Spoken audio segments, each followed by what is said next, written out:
Eu sei que a gente já tá no mês de outubro, só que eu acabei me atrasando um pouco com o cronograma de vídeos aqui no canal. Por isso, no vídeo de hoje eu vou trazer um apanhado dos 10 livros que eu li no mês de agosto, bem rapidinho assim. Vem comigo. Um dos livros que eu mais gostei no mês de agosto foi Eu, Robô, do Isaac Asimov. Esse, por acaso, foi o meu primeiro contato com o autor, porque eu nunca tinha lido nada dele, sempre ouvi falar muito bem, mas nunca tinha pego pra ler, porque eu achei que seria um livro mais difícil. Mas como todo livro clássico, a gente sempre cria um monstro de 7 cabeças, e nunca é esse monstro de 7 cabeças, Eu, Robô foi um livro super fluido, assim, que eu terminei de ler bem rapidinho. Por eu ter escutado de outras pessoas sobre o filme também do Eu, Robô, eu imaginei que seria um livro grande com uma história só. Mas não, esse livro é repleto de 9 contos que contam sobre como os robôs, mudaram a vida daquelas pessoas. E nesse livro também é apresentada aquela dinâmica das 3 leis robóticas. Aquele princípio básico em que os robôs não podem machucar os humanos. E através dos contos conseguimos perceber a evolução dos robôs, e esse livro ele traz questões assim muito reflexivas sobre a condição humana e religião. E você vê também robôs falando sobre isso e até mesmo pensando sobre isso. É um pouquinho assustador, mas eu particularmente não achei esse livro difícil, eu achei ele muito divertido e inclusive quero ler mais coisas desse autor. Eu já tava namorando esse livro há muito tempo e quando eu vi ele no precinho na Amazon, eu fui lá e comprei. Então, gente, temos aqui em mãos Creepshow do Stephen King, uma das primeiras HQs que ele escreveu com A. Romero, o diretor de A Noite dos Mortos-Vivos. E pra ser sincera, eu não sei muito bem o que falar desse livro aqui, porque, tá vendo, ele é gigantesco. Ele é muito gigantesco, vai estar mostrando aí no vídeo pra vocês verem. E ele é um livro de contos, assim, bem curtinho, com algumas histórias. Eu achei elas muito legais, fiquei muito interessada de ver o filme também, porque eu não tinha escutado muito falar sobre esse livro. Por acaso, um rapaz do grupo da leitura coletiva tinha colocado esse livro lá e eu fiquei, que livro é esse? E aí, quando eu descobri que era uma HQ e eu estou simplesmente apaixonada por HQs, eu tive que comprar, assim, era impossível não comprar. E é muito lindo esse livrinho, apesar de ser um livro, assim, de terror, bem horripilante, mas foi uma das leituras que eu realizei no mês de agosto. Coisa tipo assim, você separa uma tarde, um domingo, e você lê isso aqui. Muito rapidinho, você acha muito divertido. Você fica um pouco aflito sobre o que acontece, o que vai acontecer com os personagens, mas é uma HQ muito curtinha, muito legal de se ler. E lembra que eu disse pra vocês que eu estou apaixonada por HQs, por graphic novels? Então, eu descobri que uma das minhas séries favoritas da vida, assim, a que me tornou leitora, estava disponível em graphic novel no Kindle Unlimited. Infelizmente estava em inglês, mas a gente dá nosso jeitinho, a gente se finge bilíngue ali. Eu já tava namorando esse livro também há um tempo, porque eu sou apaixonada pelos livros da Cassandra Clare, e com o nome da autora vocês já podem adivinhar qual livro que é. E eu finalmente consegui ler, o primeiro, o segundo e o terceiro volume do graphic novel de Instrumentos Mortais, todos eles em inglês, visto que só o primeiro está disponível no Kindle Unlimited. Por ele ser uma graphic novel, uma HQ, como vocês queiram chamar, eu praticamente não sei muito bem a diferença entre elas. São livros muito curtinhos, então esses 3 livros equivalem praticamente só ao primeiro volume dos Instrumentos Mortais, que é a Cidade dos Ossos. Se eu não me engano, o terceiro a gente já começa a ir pra Cidade de Vidro ou de Cidade de Cinzas, eu não lembro bem a referência. Mas, tipo assim, bem no início do segundo livro. Se você quer conhecer o universo agora, depois de anos, depois de tantos livros lançados da Cassandra Clare, eu recomendo muito essa série, porque, como eu disse, é uma série mais curtinha. Você vê ali os personagens de uma forma bem resumidinha, assim. Eu tô muito leitora de HQ, de quadrinhos. Eu simplesmente adorei esse universo. Novamente, se você quer conhecer um pouquinho do trabalho da Cassandra Clare como autora desse mundo, dos Instrumentos Mortais, das Peças Infernais, cola nesses livros que você não vai se arrepender. O Leitura King leu O Concorrente, que anteriormente foi publicado com o pseudônimo do Richard Bachman. O Concorrente é um livro mais distópico que se passa em 2025 e as pessoas são dominadas por um sistema de televisão chamado Gratuite TV, em que o governo administra tudo. Um dos principais programas da Gratuite TV é chamado de O Foragido, um programa em que ninguém ganhou ainda, que consiste no participante basicamente fugir das pessoas que estão perseguindo. De acordo com as horas, de acordo com os dias que ele conseguir fugir, ele vai ganhar um certo dinheiro. E a nossa sociedade, em 2025, é uma sociedade bem pobre que vive a par do governo. Então, essas pessoas, elas têm que participar desses jogos que passam pela Gratuite TV para ganhar dinheiro. Nosso personagem principal, por exemplo, Ben Richards, a filha dele tem um problema muito sério e a mulher dele não tá tendo condições de ganhar mais dinheiro e ele também não. Então, ele resolve participar de um programa, qualquer programa, que a Gratuite TV colocasse nele. Só que o Ben acaba passando nos testes do governo ali e eles colocam naquele programa Superman que eu tinha falado pra vocês do Foragido. O que eu achei interessante ressaltar é que eu comentei pra vocês, né, que de acordo com o tempo que ele conseguir fugir desses caçadores, ele vai ganhar o dinheiro, mas a própria população também, quando via ele na rua, pode ligar pra polícia, pode falar pro governo onde ele tá, e se a informação estiver correta, essas pessoas também ganham dinheiro. Então é literalmente o Ben Richards contra o mundo, assim. É um livro muito legal, com poucos personagens, bem facinho de ler. Esse livro, sim, diferente de A Longa Marcha, me agradou muito.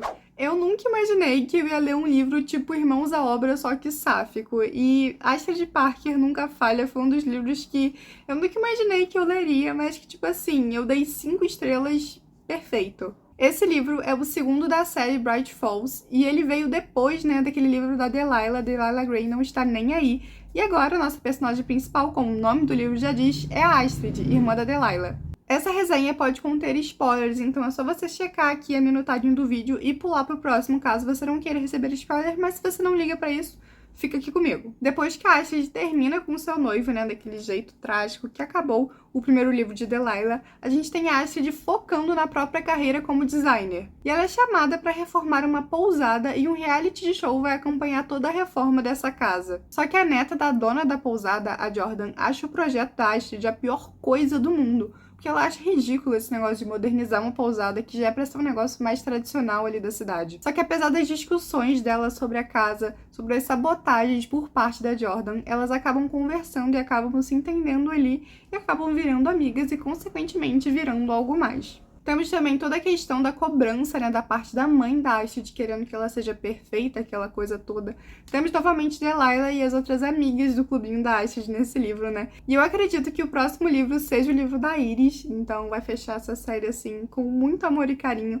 Eu, particularmente, amei esse livro, assim, de coração. Acho que foi uma sequência muito boa de Delilah Green, então apenas leiam também.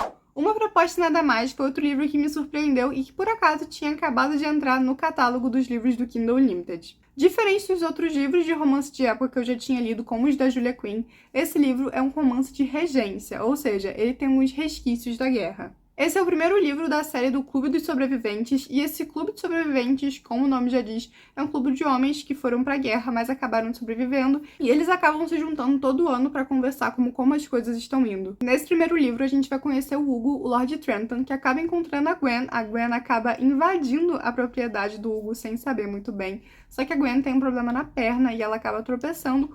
O Hugo, como um bom cavaleiro, acaba trazendo ela pra casa, que tá tendo aquela reunião do clube que eu acabei de falar pra vocês. E o Hugo, ele tava precisando de uma esposa, então os amigos até brincam com ele que é pra ele ir pra cidade, arranjar a primeira mulher que ele achar assim, falar que tem muito dinheiro, que ela ia aceitar. Então, consequentemente, ele acaba encontrando a Gwen. E é muito engraçado eles dois, porque o Hugo meio que deixa bem claro que ele quer achar uma mulher, ele quer se casar com alguém. E a Gwen fica tipo assim, tá, mas eu não quero me casar com você. Sendo que vocês sabem muito bem o que vai acontecer no final. Mas foi um livro, assim, bem diferente. E o que esse romance de regência tem de diferente com os livros da Julia Quinn que eu falei pra vocês? Bom, ele não tem toda aquela pegação, aquela queimação que os livros da Julia Quinn têm. Se vocês já leram, vocês sabem do que eu tô falando. Não tem aqueles casais que são, nossa, super apaixonados assim e já caem pro bem bom. Esse livro ele vai focar mais nas frases, mais nos diálogos. Ele tem uns diálogos mais, como se diz, existencialistas, sabe? Então os personagens vão conversar bastante, eles vão tratar de mais questões. Então é um livro super divertido assim. Não estou falando também que os livros da Julia Quinn são ruins. Eu particularmente li todos, gosto muito, bem bacana. Mas eu acho que esse trouxe mais um que eu esperava de romances de época, sabe? Então eu particularmente gostei, mas também não foi aquele livro 5 estrelas, eu puxaria ele mais pro 4. E pra terminar aquela trilogia dos livros da Cynthia Eden que eu tava lendo nos últimos 2 lidos do mês, eu finalmente consegui terminar Before Ben, que é o terceiro livro da série Wide Ways. Nesse terceiro livro, a gente tem o Ben, e o Ben, diferente do irmão, né, que foi pra área de segurança, o Ben é advogado, e ele é apaixonado desde sempre na Courtney, uma moça que ele encontrou na faculdade de advocacia. O Ben sempre deixou muito claro seu interesse pela Courtney, mas a Courtney nunca deu muita bola pra ele, porque ela sempre achou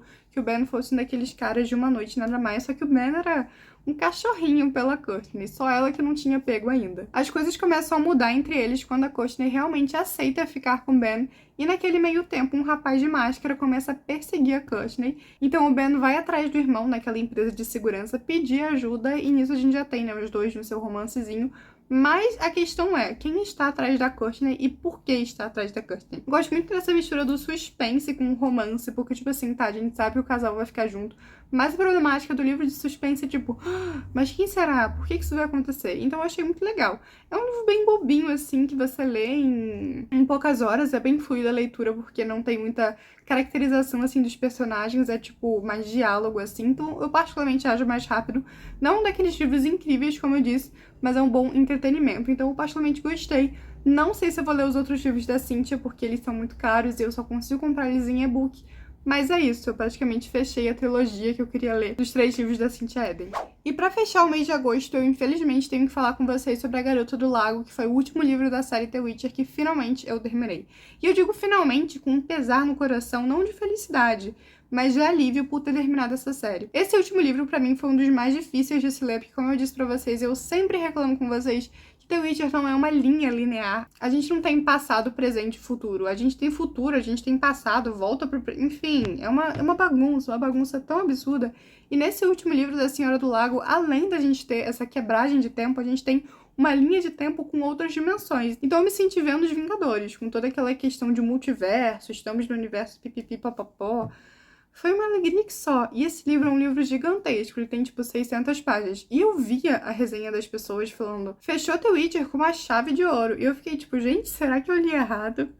Será que eu li errado? Eu não vou nem contar muito bem pra vocês sobre como que é o livro, que pra ser sincero eu não lembro. Fazem 2 meses que eu li esse livro.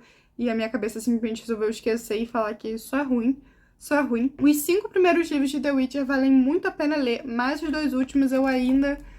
falo pra você se segurar um pouco, porque não é tudo isso, mas vale muito a pena conhecer o universo. Nos primeiros livros, conhecer quem é o Geralt, a Yennefer, a Ciri. Mas de resto, meu amigo, esquece. E esse é o vídeo de hoje. Eu espero que vocês tenham gostado das minhas leituras de agosto. Espero que vocês tenham pego umas indicações, assim. Se você me assistiu até aqui, não esquece de deixar o like e de se inscrever aqui no canal. Estamos quase chegando a 1000 inscritos, então uma ajudinha é sempre bem-vinda. Eu tô deixando aqui na tela uma playlist dos livros do mês, caso você queira acompanhar. Praticamente todo mês eu faço um apanhado dos livros que eu li, com umas indicações, indo do bom pro pior, né? Porque, gente, pelo amor de Deus, livro ruim ninguém merece.